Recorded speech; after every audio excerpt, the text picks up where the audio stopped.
విజయవాడ గుణదలకొండపై మేరీమాత ఉత్సవాలు ఘనంగా జరుగుతున్నాయి. ఉత్సవాలకు లక్షలాది మంది భక్తులు తరలివస్తున్నారు. దీంతో బస్సులు, రైళ్లు ప్రత్యేకంగా నడుపుతుండగా గుణదల ప్రాంతంలో ట్రాఫిక్ ఆంక్షలు కొనసాగుతాయని పోలీసులు ప్రకటించారు.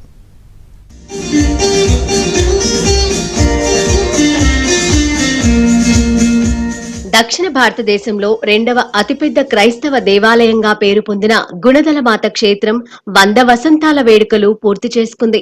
3 రోజుల పాటు మేరీమాత ఉత్సవాలు ఘనంగా నిర్వహిస్తున్నారు. విజయవాడ కేథలిక్ పీఠం రెవరెండ్ ఫాదర్ మువ్వల ప్రసాద్, ఇతర బిషప్లు ఈ ప్రారంభోత్సవంలో పాల్గొన్నారు.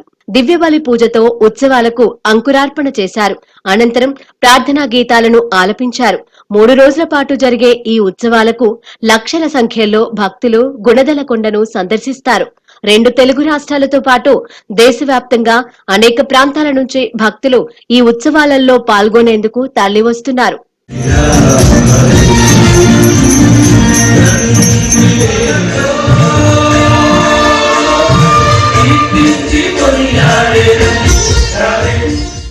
ఇటలీకి చెందిన ఫాదర్ ఆర్లాటి గుణదలకొండపై మేరీమాత విగ్రహాన్ని ప్రతిష్ఠించారు. అప్పటి నుంచి ఈ ఉత్సవాలు ప్రతిష్టాత్మకంగా జరుగుతున్నాయి. ఈ ఉత్సవంలో ప్రధానంగా పూజలు, ఆరాధనలు, సంగీత కార్యక్రమాలు